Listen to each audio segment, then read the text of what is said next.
Lepo pozdravljeni v podcastu Misija kakovost. Najbrž bi se večina strinjala, da kakovosti, pa ne le v vzgoji in izobraževanju, ni brez pravega vodenja. Tudi strokovna gradiva poudarjajo, da je ravnateljevo vodenje pomemben dejavnik, ki posredno vpliva na uspešnost učencev. Kako lahko torej ravnateljice in ravnatelji prispevajo k kakovosti delovanja vzgojno-izobraževalnih zavodov? Morajo biti pri tem pedagogi, menedžerji, pravniki, psihologi, mentori ali kar supermeni? Kakšno sistemsko podporo za profesionalni razvoj ravnateljev in drugih vodij v vzgoji in izobraževanju imamo v Sloveniji? Katere temeljne vodstvene prakse in orodja uporabljajo uspešni vodje? To je le nekaj vprašanj, ki jih bomo zastavili naši gosti, doktorici Mihaeli Zavašnik, vodji Središča za profesionalni razvoj, kakovost in raziskovanje Zavoda Republike Slovenije za šolstvo in eni osrednjih strokovnjakinj na področju šolskega vodenja, profesionalnega razvoja ravnateljev in strokovnih delavcev ter kakovosti vzgoji in izobraževanju. Dobrodošli v podcastu Misija kakovost. Pozdravljeni. Torej, v uvodu sem rekla, da je vodenje vzgojno-izobraževalne ustanove lahko pomemben dejavnik, ki posredno vpliva na uspešnost učencev. Seveda je poučevanje najpomembnejše, ne? Ampak vseeno, tudi ravnatelj s svojim ravnanjem, svojim vodenjem lahko vpliva na učenje otrok, učencev in dijakov. Zakaj in kako? Morda bi začela tako, da seveda vodenje je eden pomembnih dejavnikov in odločilnih dejavnikov, ki vplivajo na dosežke otrok in učencev, vendar pa predvsem posredno. To pomeni, raziskave dokazujejo, da vendarle ravnatelji imajo vpliv, tudi direktni vpliv, neposredni vpliv, vendar ta neposredni vpliv ni večji od 10%. Kar pomeni, da večino časa prispevajo k kakovosti učenja in poučevanja posredno, in predvsem seveda pri delu z zaposlenimi. Veliko manj seveda pa pri delu z učenci, razen v tistih primerih in v Sloveniji še kar v nekaj primerih ravnatelji seveda tudi učijo. Predvsem je to v manjših šolah, kjer je ta del na nek način obvezen. In ko govorimo seveda o direktnem, neposrednem vplivu na dosežke otrok in učencev, je to predvsem za zgledom. Ta posredni vpliv pa ima tudi kaj s tem, da si mora ravnatelj kot tisti, ki je na čelu, če lahko tako rečemo, vzgojno-izobraževalne ustanove, odgovoriti na vprašanje, kaj na naši šoli ali pa v vrtcu moramo, kaj želimo in kaj zmoremo. To ste vi, ne, takega mnenja. Verjamete, da je treba, če si na tem položaju, odgovoriti na ta 3 vprašanja? Sama osebno mislim, pa tudi stroka dokazuje seveda, da so ta 3 vprašanja ključna. Predvsem zaradi tega, ker se mogoče premalo zavedamo še vedno, da je kontekst tisti, ki določa vodenje. To pomeni, vodenje ni povsod enako, ni v vsaki šoli enako. Predvsem je to odvisno, v kakšnem kontekstu deluje ravnatelj, in ko govorimo seveda o kontekstu, mislimo tako na lokalno okolje in mislimo tudi na neposredno okolje. To pomeni, govorimo o sestavi učiteljev, govorimo o strukturi učencev. Na to lahko vpliva tudi seveda neka zgodovina šole, neke družbene okoliščine v danem nekem regionalnem okolju. In seveda zdaj, če želimo, da je, in če izhajamo iz predpostavke, da je vodenje seveda kontekstualizirano, potem so ta 3 vprašanja ključna. Torej, kaj moramo in kaj ravnatelj mora. Običajno govorim v množini, zaradi tega, ker ne verjamem v to, da je ravnatelj edini tisti, ki vpliva ali pa usmerja šolo, ampak bi jo morali pravzaprav vsi, z vsemi zaposlenimi. Torej, kaj mora, to na nek način določa država. Imamo nek okvir, v katerem vemo, da se vsi gibljemo, to so pač normativni vidiki, zakonodaja, pravilniki in tako naprej. Potem to drugo vprašanje, seveda, kam pa želimo, si mora pa šola na nek način oziroma vrtec ali pa katerikoli vzgojno-izobraževalni zavod določiti sam. Zaradi tega, ker najbolje pozna svoje učence, najbolje pozna seveda starše, s katerimi sodeluje, najbolje pozna lokalno okolje, kar pa meni, da ne mora biti po celotni državi verjetno smeri delovanja iste. In šola in vrtec ve, kaj je tisto, v katero smer mora, si mora izbrati seveda na nek način tudi svoje prednostne cilje izboljšav, če temu tako rečemo. Seveda pa, ko si enkrat izbere te cilje izboljšav ali pa prednostne cilje, mora pa seveda tudi vedeti, kaj zmore. Ne? To pa meni, kakšne učitelje ima, kaj učitelji v danih okoliščinah seveda zmorejo, v kaj je treba usmeriti morda delo seveda učiteljev in na kakšen način jih podpreti, da bodo lahko tiste cilje, ki so si jih skupaj kot prednostne izbrali vsaj nekaj let, običajno rečemo vsaj v nekem 3-letnem ciklu tudi uspešno nagovarjali in uresničevali. Ta 3 vprašanja zvenijo enostavno, po vaših izkušnjah, kako težko pa se je vseeno odgovoriti na ta 3 vprašanja? Pravzaprav je to proces, ki ni zelo enostaven. Izpostavila pa bi, da je bistveno pri tem procesu, da poteka skupaj z vsemi zaposlenimi. Zakaj? Zaradi tega, ker vemo, da če bo ravnatelj to delal skupaj z zaposlenimi, pomeni, da se bodo tudi zaposleni bolje identificirali z cilji, ki bodo postavljeni, in kako se bodo bolje identificirali z cilji, pomeni, da jih bodo tudi z vse večjo verjetnostjo uresničevali. Če bodo cilji izbrani skupaj z vsemi zaposlenimi, potem se bodo učitelji čutili bolj opolnomočeni in bodo vedeli, da se lahko tudi zanesejo drug na drugega. Hkrati pa bodo znali tudi katerimkoli vsem zunanjim deležnikom pojasniti, zakaj se je vzgojno-izobraževalni zavod odločil za te prednostne cilje izboljšav in seveda pojasniti, kaj bodo naredili v prihodnjih 3 letih in seveda na koncu tudi na nek način, če temu rečemo, ovrednotili celoten proces in pa rezultati, ki jih bodo v tem obdobju dosegli. Čeprav zdaj poudarjate, kako pomembno je, da ima ravnatelj ob sebi kolektiv in da deluje skupaj z kadrom in skupaj iščejo tudi usmeritve, cilje za naprej in tudi poti, kako jih uresničiti, pa vseeno, če se vrneva k samemu položaju ravnatelja ali ravnateljice. V prvi vrsti gre za pedagoga, pedagoginjo, ki se znajde v tej vlogi, ki pa od nje zahteva tudi znanje drugih področij, upravljanje, vodstvene kompetence. Morajo biti ravnateljice ali pa ravnatelji supermeni? Ja, včasih se zdi v kontekstu, v katerem delujejo, da morajo biti supermeni. Okoliščine vodenja so vedno zahtevnejše. Če bi pogledali, 20 let nazaj, se mi zdi, da seveda okoliščine vodenja niso bile tako zahtevne, kot so danes. Dejstvo pa je, da seveda ni mogoče pričakovati, da bi bili ravnatelji supermeni. In mislim, da je treba to tudi jasno in na glas povedati. V slovenskem okolju še vedno predvsem govorimo o ravnatelju tistem, ki je odgovoren za vse in tudi z normativnega vidika dejansko je.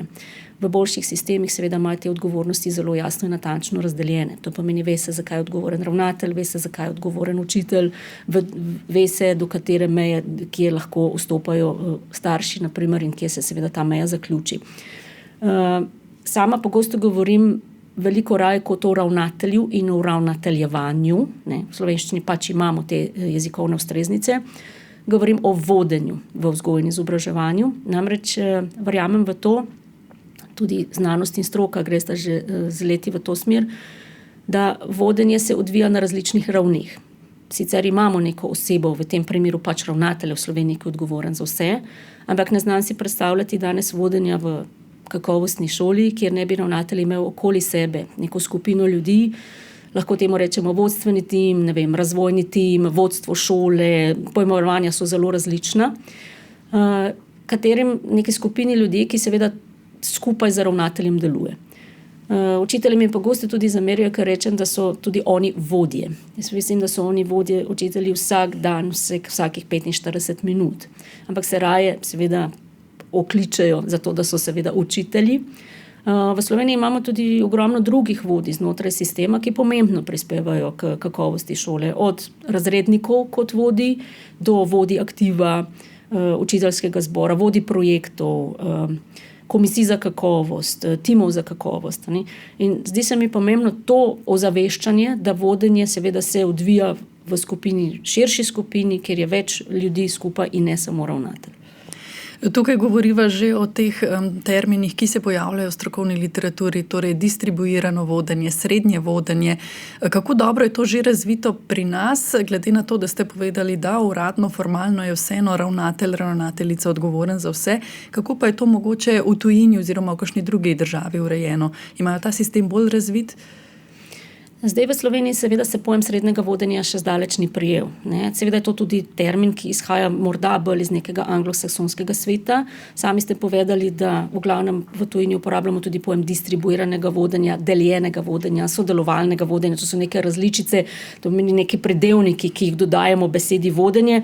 Ravno kar sem se vrnila z ene mednarodne konference v tujini na temo vodenja in smo prav razpravljali na to, kaj vse bo, kateri pridevnik bo naslednji tisti, ki bo aktualen v vodenju. Ampak, če se vrnemo k temu vašemu neposrednemu vprašanju, seveda pojem srednjega vodenja pomeni pač ljudi, ki delajo na različnih ravneh vodenja znotraj šole. Formalno v Sloveniji, kot sem že prej v prejšnjem odgovoru povedala, imamo seveda vodje strokovnih aktivov, ki so tudi uradno formalno imenovani. Imamo tudi vodje projektov, razrednike in tako naprej. So pa seveda države, ki so to srednje vodenje morda pripeljali že tudi na višji nivo, govorim z vidika formalizacije. In sicer recimo Irska je tak zelo dober primer, kjer se tudi vsi ti formalni vodje imenujejo glede na število zaposlenih. To pomeni, ve se velikost zavoda in če v nekem zavodu, zaposlenih 80 zaposlenih oziroma strokovnih delavcev, se glede na število zaposlenih imenuje tudi število vodij. Vendar pri tem ni pomembno samo število, pomembno je, da se morajo seveda ti srednji vodje imenovati glede na prednostne cilje, ki si jih je zavod izbral.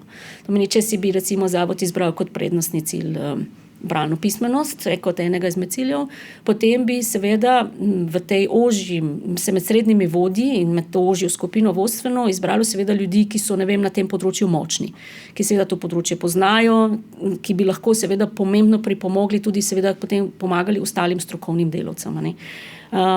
To so modeli, ki potem v tujini vemo, recimo tudi na Irskem, da takšne srednje vodje potem uradno potrdi tudi svet zavoda,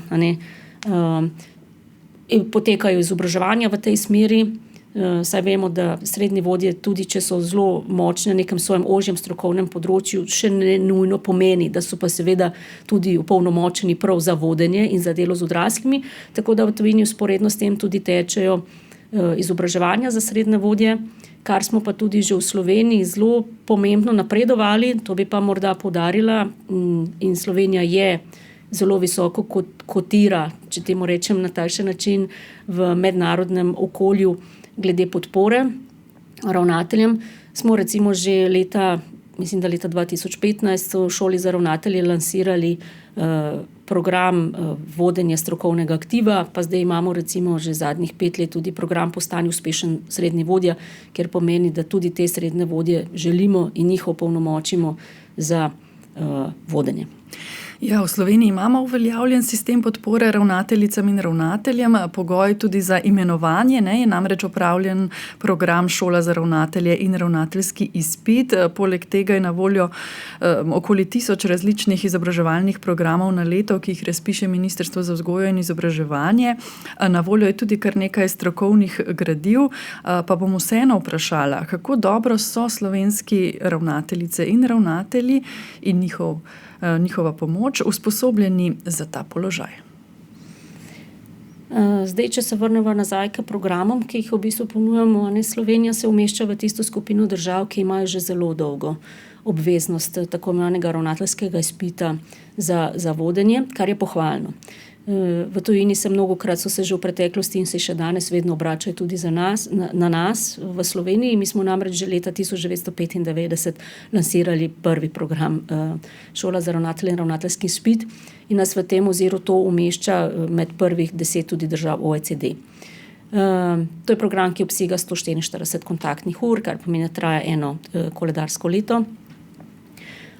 In seveda zdaj, če bi vprašali ravnatelje, ki zaključijo to, dostikrat povedo, da bi si želeli, da so takšen program obiskovali tudi prej. Zdaj v Sloveniji seveda lahko ta program obiščete prej, že kot strokovni delavec in mnogokrat tudi strokovni delavci, ki morda nikoli zelo jasno povedo, da ne bodo postali ravnatelji, povedo, da je ta program zelo koristen. To meni program seveda obsega vse teme od prava, zakonodaje, pedagoškega vodenja, dela z ljudmi, zaposlenimi, teorije organizacij, samega uvoda v vzgojo in izobraževanje, kaj to pravzaprav je. Bi si pa upala trditi seveda, da znanja nikoli ni dovolj. Pomeni, soočate se z zelo različnimi okoliščinami, s katerimi se danes ravnatelj srečuje. Se mi zdi, da je pomembno, da seveda poleg ravnateljskega izpita potem v nadaljevanju obišče tudi marsikakšen drug program, morda bolj kakšen ožji, specializiran na nekem določenem področju, kjer se pač želi seveda izpopolnjevati.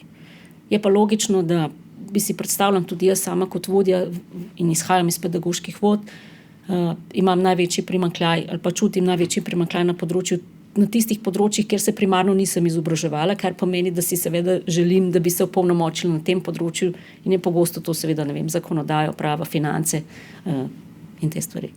Obvezna sta le šola za ravnatelje in ta izpit, vse ostalo temelji na lastni odločitvi vodij za izobraževanje. Se vam zdi to dovolj? Se ravnatelji, podravnatelji, tudi kakšni učitelji dodatno izobražujejo tudi po tem izpitu? Kakšne so vaše izkušnje? Zdaj, na splošno gledano vedno povem, da je potreba pogledati tudi onstran meja. Mednarodne raziskave kažejo, da se slovenski ravnatelji in tudi strokovni delavci izjemno veliko udeležujejo. Raziskave kažejo, da nas to umešča med, tako kot sem že tudi prej povedala, celo med prvih 5 na področju profesionalnega razvoja. Seveda pa eno je ravnateljski izpit, ki je obvezen, drugo pa so potem druge oblike vseživljenjskega izobraževanja, ki pa v Sloveniji niso obvezne. Sama bi se osebno seveda zavzela tudi strokovnega vidika, da bi na nek način tudi pri ravnateljih veljala zaveza, obveza izobraževanja v kasnejšem času. Ne bi želela delati krivice tistim ravnateljem, za katere vem, da se zelo izobražujejo. Bi si pa seveda želeli, da bi bilo teh ravnateljev več. Slovenske raziskave in tuje, kamor se vključujejo slovenski ravnatelji, kažejo na to, da se v večji meri udeležujejo krajših izobraževanj, konferenc, posvetov, enodnevnih, dvodnevnih. Hkrati pa vemo tudi iz vidika učinkov, da takšna enodnevna izobraževanja večjih, daljših učinkov ne dajo. Kar pomeni, da bi si v bistvu želeli, da se ravnatelji in pa drugi vodje vključujejo bolj v programe, ki so daljši, z nekimi mestnimi aktivnostmi, kjer je treba neka preizkušanja v praksi narediti in da se seveda te spremembe in izboljšave bolj zasidrajo, kakor pa samo neki občutki ali pa potrditve, ki jih dobimo po nekem enodnevnem izobraževanju. Že večkrat ste zdaj v najinem pogovoru omenili okoliščine, v katerih delujejo vzgojno-izobraževalne ustanove in da je danes vodenje drugačno oziroma težje kot pred 20 leti. O kakšnih izzivih govorite? Kje vi vidite, da so današnji časi še posebej drugačni ali pa postavljajo pred ravnatelje mogoče drugačne naloge, kot so jih pred 20-30 leti? Mislim, da se okoliščine, v katerih ravnatelji danes delujejo, predvsem razlikujejo v tem, kakšno strukturo učencev imajo, čemur pa seveda botrujejo velike družbene spremembe, ki so se zgodile. To pomeni pač v Sloveniji govorimo seveda veliko o inkluziji in smo na tem področju. Kot sem prej že povedala, v tujini recimo vidim, da so še vedno pravzaprav omejujejo inkluzijo še vedno na prav samo otroke s posebnimi potrebami. V Sloveniji se seveda zavedamo, da vključenost pomeni vključevanje vsakega otroka, vsakega učenca, ne glede na to, ali ima odločbo ali nima odločbo, ali spada v katero tako imenovanih ranljivih skupin ali ne. Vključenost v Sloveniji seveda tudi pomeni vključevanje vsakega zaposlenega, ne, v samo vodenje in pa v kakovost šole. Kar pomeni, da te okoliščine, s katerimi se ravnatelji danes najbolj soočajo, mislim, da bi mi pritrdili in tudi raziskave to dokazujejo, je pravzaprav to vključevanje, inkluzija. Druga so seveda s tem tudi povezana ena izmed ranljivih skupin, seveda priseljenci, migranti. Ena taka tretja zadeva, s katero pa bodo tudi ravnatelji mi zagotovo pritrdili, pa je vključevanje staršev v vodenje šole ali pa nasplošno v delovanje šole. Tako da to so mogoče 3 področja v tem trenutku, ki se mi zdi, da zelo globoko oblikujejo kontekst skoraj da sleherne šole v Sloveniji. No, mogoče bo tu v pomoč priročnik vodenja vzgoji in izobraževanju Orodjarna orodjarna za ravnatelje in druge vodje, ki ste ga uredili vi, doktorica Mihaela Zavašnik, skupaj z doktorico Tatjano Ažman. Govorite pa tu v 4 sklopih vodenja, ki so seveda med seboj povezani, neločljivi, ampak vseeno, če jih naštejeva: vodenje sebe, vodenje učenja in poučevanja, vodenje organizacije in vodenje sodelavcev. Zakaj ste dali na prvo mesto vodenje sebe? Ko smo oblikovali priročnik, smo ga želeli približati ravnateljem in drugim vodjem tudi na ta način, da smo ga želeli bolj organizirati. Seveda, in zaradi tega smo ga organizirali v 4 področja, ki pa jih boste našli praktično v vsaki strokovni literaturi. Vsa 4 področja so med sebojno zelo močno prepletena. Tudi ko smo poskušali umestiti kakšno posamezno orodje, smo tehtali, ali je to zdaj bolj področje vodenja zaposlenih, ali je to bolj področje pedagoškega vodenja oziroma učenja in poučevanja, in morda bi kateri ravnatelj katero orodje seveda umestil na drugo področje, kot smo ga mi.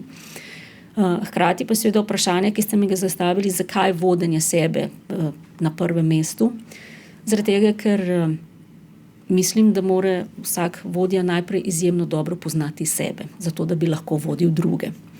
To pomeni, da moram vedeti, katere so moje prednosti, na katerih spretnostih, znanjih se odlikujem, in seveda hkrati, katere so moje šibkosti ali pa moje pomanjkljivosti, na katerih bom verjetno morala v prihodnosti delovati. Tako da včasih, ali pa ko nastopimo vodje svoje delovna mesta, pozabimo najprej na sebe. Če gledamo to z etičnega in moralnega vidika, seveda je prav, da skrb namenjamo drugim, posebej učencem in zaposlenim, ampak izkazalo se je seveda to pa še bolj v zadnjih časih ali pa morda od časov COVID-19 naprej, da seveda ravnatelji lahko ob tem, če pozabijo nase in seveda ne poznajo toliko same sebe, tudi vodi to do seveda izgorelosti ali pa celo do predhodnega odhajanja iz poklica, pravzaprav zaradi hudega bremena, ki ga nosijo ravnatelji s seboj. Orodjarna vsebuje konkretna orodja in pripomočke, ki so lahko vodji v pomoč, od vprašalnikov, miselnih konceptov, opisov strategij, iger, vaj. Bi lahko dali konkreten primer, kaj naprimer lahko najdemo v tem priročniku, če naprimer izbereva eno stvar, ki je zelo pomembna pri vodenju vrtca ali šole: organizacije časa. Kako si lahko vodja svoj čas in zadolžitve organizira čim bolj učinkovito? Zdaj vsako orodje smo strukturirali v priročniku na način, da seveda ima na začetku neka zelo kratka izhodišča, lahko temu rečemo teoretična izhodišča, čeprav smo poskušali biti tudi tam čim bolj praktični. To pomeni, zakaj pravzaprav je sploh pomembna organizacija dela in časa ravnatelja, kaj to prinaša in kakšne koristi mu to daje. In v tem uvodu boste našli tudi nekaj zelo recimo konkretnih namigov, kako si lahko ravnatelj pri tem pomaga, od prioritiziranja nalog do kolikokrat na dan preberem elektronsko pošto, da je ne gledam recimo vsakokrat sproti. Potem seveda v drugem delu orodja, v tem primeru, o katerem zdaj govoriva, predstavljamo eno res konkretno orodje, ki ga sicer mnogi med ravnatelji tudi že poznajo, hkrati smo pa videli, da mnogi pa tudi ne, govoriva o Eisenhowerjevi matriki organizacije dela in časa. In tudi posamezni koraki so opisani, kako seveda to orodje uporabljati. Hkrati dajemo seveda tudi namig, da obstaja tudi druga orodja za organizacijo dela in časa, Pomodoro tehnika, ABCD tehnika in tako naprej, kar pomeni, da si ravnatelji lahko iz priročnika tudi še sami naprej preberajo in iščejo druga orodja, ki bi morda bila njim bližja v primerjavi z tem, ki je predstavljeno v priročniku. In pa zaključimo vsako orodje, v tem primeru tudi to konkretno orodje, o katerem govorimo, z nekim razmislekom vnaprej. To meni, kako jaz organiziram si svoje dela in naloge, kaj bi lahko naredil drugače. V tem primeru imate pa tudi namig naprej, da seveda obstaja tako imenovana teorija časovne perspektive, kjer lahko ravnatelj raziskuje naprej, pomeni, ali sem bolj človek preteklosti, sedanjosti, ali sem usmerjen v prihodnost. Želeli smo biti res čim bolj konkretni, aplikativni in po poročanju s terena nam je to tudi uspelo. Zdaj smo prikazali, kakšen je ta priročnik, ampak zdaj še eno tako bolj splošno vprašanje za vas. Kaj je po vašem, kdo je po vašem dobra ravnateljica, ravnatelj? Kaj so tiste odlike, ki človeka na tem položaju najbolj odlikujejo? To je včasih nehvaležno vprašanje. Pravzaprav nanizati nek seznam lastnosti dobrega vodje. Še posebej zaradi toho, ker sem na začetku povedala, je to zelo odvisno od konteksta. In seveda v določenem kontekstu lahko nekatere lastnosti ali pa v tujini celo uporabljajo besedo zdaj vrline, ponekod celo tudi osebni viri, pridejo do izraza. Ne? V nekaterem drugem kontekstu pa morda nekateri ne. Zdaj, raziskave seveda kažejo morda predvsem na ene take širše sklope teh osebnih virov ali lastnosti, ki naj bi jih pač dober vodja imel. In v zadnjem času se omenjajo predvsem sistemsko razmišljanje, da pomeni videti celo sliko. Namreč vodje se vsak dan ukvarjamo res z konkretnimi posamičnimi primeri in morda v vsem tem kontekstu potem izgubimo to celo sliko, to je nek helikopterski pogled, da znam seveda od posameznika pravzaprav začeti razmišljati v kontekstu celotne šole in da ne govorim še kasneje seveda o nekem celotnem sistemu. Namreč ravnatelji pogosto govorijo, da pač na ravni sistema odločevalci včasih ne razumejo konteksta določene šole, ampak hkrati mora tudi vodja razumeti, da okvir mora na normativni ravni biti postavljen tako, da ga lahko v vsaki šoli uporabimo. Ne glede, je to majhna šola, je to velika šola, je to podeželska šola, je to mestna šola. Torej, sistemsko razmišljanje, proaktivnost, zagotovo. To pomeni ne samo analizirati, cepetati na mestu ali pa iskati neke vzroke v preteklosti, ampak se začeti premikati. Potem fleksibilnost, prilagodljivost. Zelo pogosto se v zadnjem času omenja odpornost. Potem imamo recimo čustvena inteligenca. Ne? Tako da morda, da ne bom začela še z nekim daljšim seznamom in sama sebe v to nehvaležno vlogo postavila, bi rekla in se tudi kar strinjala sama kot vodja, da so to res te pomembne odlike. Morda še, da izpostavim tako, ki se zdi pa že zdaj zelo vsakdanja, je pa seveda komunikacija. Pogosto namreč vidimo, da premalo so bile določene stvari skomunicirane, veliko se pa govori o tem, da seveda poslušamo, vendar ali v resnici tudi slišimo. Ne? Tako da mogoče bolj na seveda poslušanju in slišanju delati več. Vodja vzgojno-izobraževalne ustanove mora usmerjati tudi učenje, pedagoško delo. Kako lahko to stori, glede na to, da se laikom velikokrat zdi, da je proces učenja in poučevanja stvar, ki se dogaja v razredu, torej med učenci, učencem in učiteljem? Seveda, ta proces učenja poteka praviloma med učencem in seveda učiteljem. Vendar pa, ko govorimo o učenju, govorimo tudi o učenju učiteljev. In ravnateljeva naloga je, da v prvi vrsti poskrbi, da se tudi učitelji učijo. Zdaj lahko temu rečemo profesionalno učenje, lahko temu rečemo profesionalni razvoj, vseživljenjsko učenje, katerikoli termin seveda na tem področju izbereva. In seveda to je tudi eden temeljnih vzvodov, ki jih ravnatelj ima, kar pomeni skrb za profesionalno učenje zaposlenih. In pa seveda predvsem ena druga stvar, ustvarjanje pogojev za to, da seveda do tega učenja in poučevanja med učiteljem in učencem pride. To pa je seveda tudi, da imajo na voljo ustrezne didaktične pripomočke, da so lahko napoteni na različne izobraževanja. Tukaj mislim tudi na način, kako se učijo učitelji znotraj šole. To pomeni, ali seveda je ravnatelj vzpostavlja neke mehanizme, kjer je omogočeno deljenje znanja med zaposlenimi. Sama namreč izhajam iz predpostavke, da glede na velikost slovenskih zbornic ogromno znanja obstaja že v zbornicah samih in ni treba tega znanja vedno in nujno iskati od zunaj in premisliti o tem, kako lahko to znanje delimo med zaposlenimi. Kako se vodijo neke strokovne razprave, ali res govorimo o strokovnih razpravah, kjer so neke utemeljene razprave, brez nekih pavšalnih ocen, na konkretnih primerih, kako se vodijo pedagoške konference. Ne? O tem govorimo pravzaprav, ko govorimo o vodenju učenja in poučevanja za strani ravnatelja. In tu smo že pri novem področju, ne, odnosi med zaposlenimi, ne, to je tudi ključno področje, kjer lahko ravnatelj, ravnateljica, vodja naredi marsikaj. Ne? Morda je to celo eno področje, ki je v zadnjih parih letih postalo aktualno. Ravnatelji pogosto izpostavljajo, ali pa tudi druge vodje, da imajo opravka, da bom zdaj pravi pojem, ne vem, če bom pravega uporabila z težavnimi sodelavci. Vsi smo verjetno kdaj težavni, vsi prihajamo včasih tudi na delovno mesto z svojimi izzivi, ki so na nek način lahko močno prepleteni tudi z osebnimi izzivi. In se mi zdi, da morda bolj kot kdajkoli je pomembno to delo z zaposlenimi.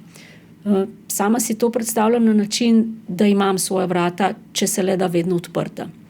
V smislu, da seveda zaposleni vedo, da lahko pridejo kadarkoli imajo kakršnokoli težavo, izziv, ne glede na katero področje se nanaša in ne glede na katerega deležnika se nanaša. A je to zdaj učenec, a je to, zaposleni, ali pa tudi name osebno, konec koncev, kot na vodjo. Seveda, če ima neka pričakovanja, goji do mene, pa morda seveda niso bila uresničena, potem je prav, da v njih odkrito razpravljava. In seveda tukaj odigra pomembno vlogo čas. To pomeni, ravnatelj si mora vzeti čas, da se pogovarja z zaposlenimi, ravnatelj si mora vzeti čas, da je viden.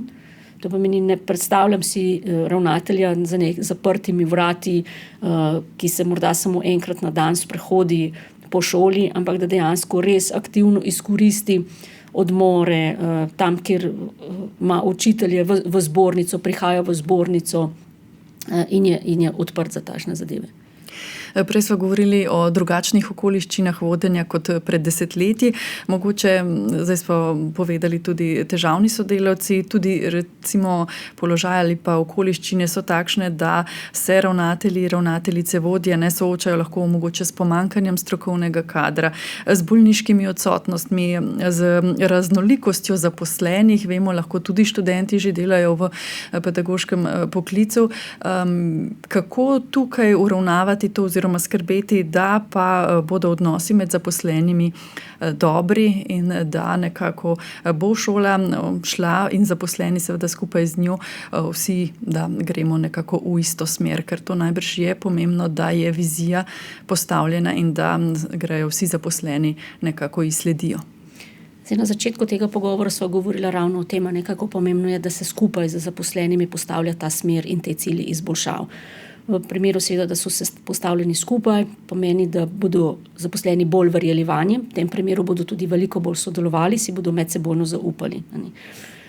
Sama se mi zdi, da v teh res težkih časih, s katerimi se soočamo z pomanjkanjem kadra, pa tudi seveda opozarjam, da ne gre samo za pomanjkanje kadra v Sloveniji na splošno, da govorimo v vseh državah sveta.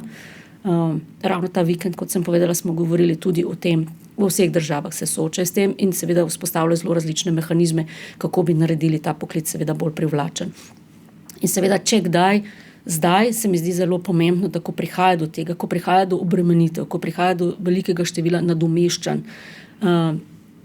bi rekla, da je za ravnatelja še toliko bolj pomembno, da res namenja ta čas zaposlenim, da se jim posveti, da seveda jih res ne obremenjuje z nekimi stvarmi in mora znati zelo dobro presoditi, s čem jih ne bo v teh časih obremenjeval. To je včasih težko, ampak seveda stvari je treba prioritizirati.